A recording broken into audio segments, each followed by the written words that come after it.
David meets his classmate Millie and notices images of different cities in her locker. She tells him about her dream to go on a world tour in the future. After school, David hands out a snow globe to Millie that he bought from a yard sale which she adores. A bully, Mark, enters and snatches the globe. Before he could hand it back to David, he throws it on top of a frozen pond. A determined David goes to get it despite being stopped by Millie and Mark. Just as David gets the snow globe, the pond breaks because of his weight and he almost drowns to death, but he is mysteriously teleported to a near local library. Not knowing what has happened, he is surprised along with others in the library. David goes back home to his abusive father and rushes to his room before his father could get more furious. When his father threatens to enter David's room for not cleaning up his mess, David is teleported once again back to the library. Having found the newly super ability to jump from one place to another, David believes that it's time to leave his father, just like his mother did when he was just 5 years old. Millie is still depressed and thinks that David is dead. She hears something outside and finds the snow globe on her swing set. David moves to a new city and rents out a room for himself in a local hotel. David begins to practice his newly gained powers. He tries to teleport himself to the Empire State Building, where he's been with his mother before. He is successful in jumping to the Empire State Building from his room.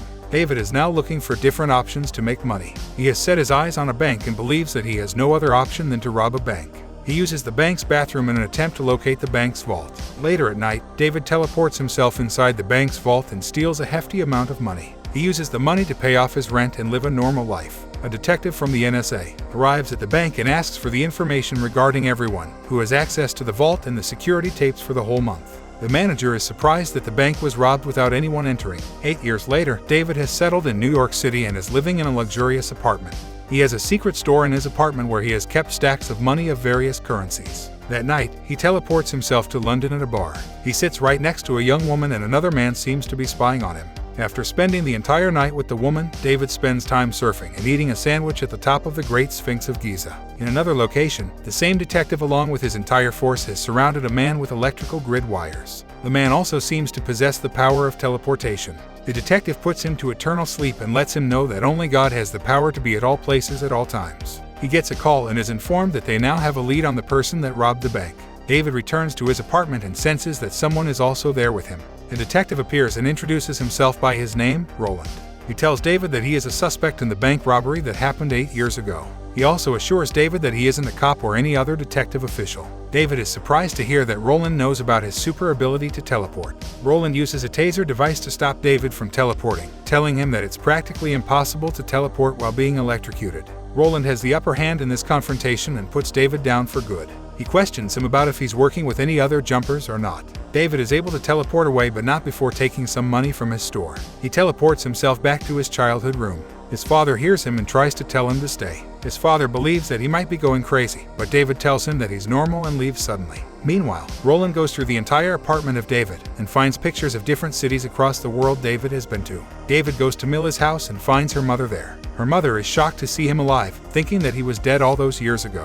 She tells the address where Millie has been living and informs him that she's working at a bar. David goes to that bar and spots Millie. Before he could leave, he runs into a drunk Mark and avoids a conversation with him. Millie comes and meets David and almost doesn't recognize him.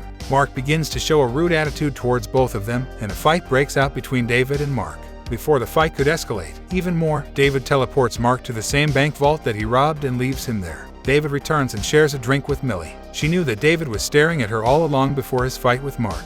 David disguises his ability to teleport by saying that he works at a bank and tells her that he's been all around the world. When asked about her dream of traveling, Millie responds that her dream died because of responsibilities. David invites Millie for a trip to Rome. Roland secretly questions Mark about how exactly did he end up in the bank vault.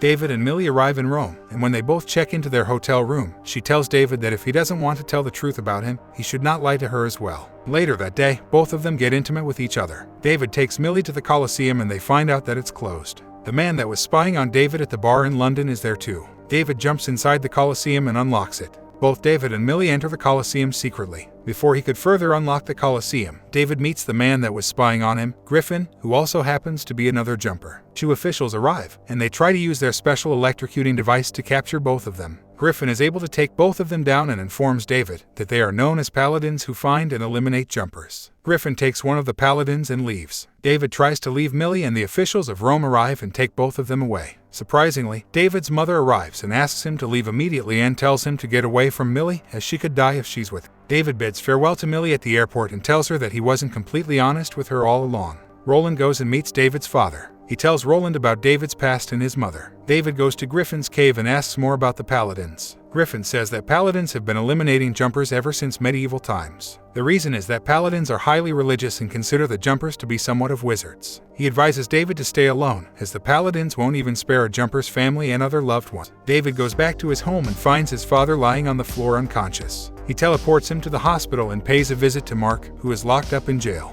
Mark tells David that he informed Roland about everything he has witnessed. David goes back to Griffin once again and inquires about Roland. He tells David to stay away from him, as he's probably the most dangerous paladin out there. David suggests that they both should team up to take down Roland, but Griffin rejects the idea. Both of them teleport to Tokyo, and David is still bent on the idea that they should team up.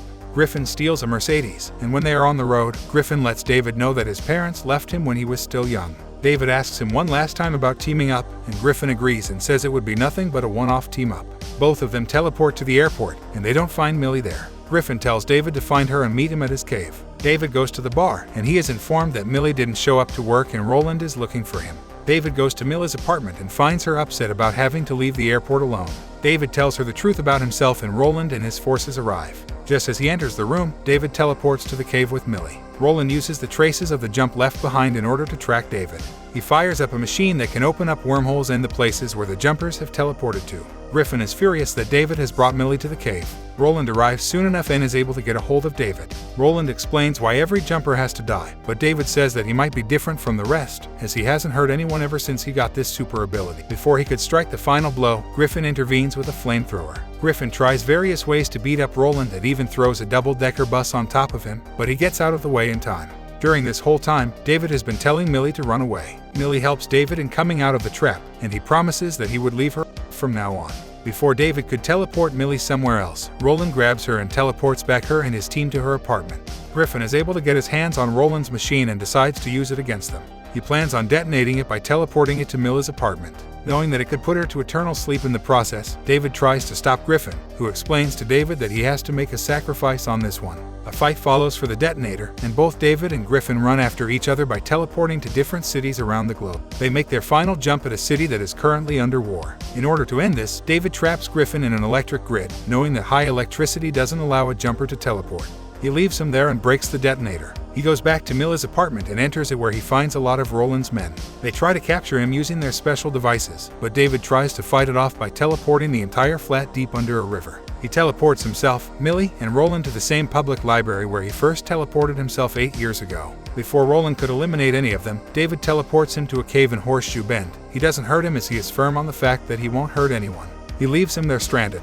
After some time, David goes to meet his mom. He asks for the reason as to why she left him. She explains that when she found out that David was a jumper, she had only 2 options: to eliminate him or leave him. This indicates that she was a paladin the entire time. She tells David that she left him because she loved him and thinks about him every single day. David asks her what would happen now, to which she responds that she's giving him a head start because she loves him. David hugs her and bids farewell. He meets Millie, and both of them happily teleport to someplace warm.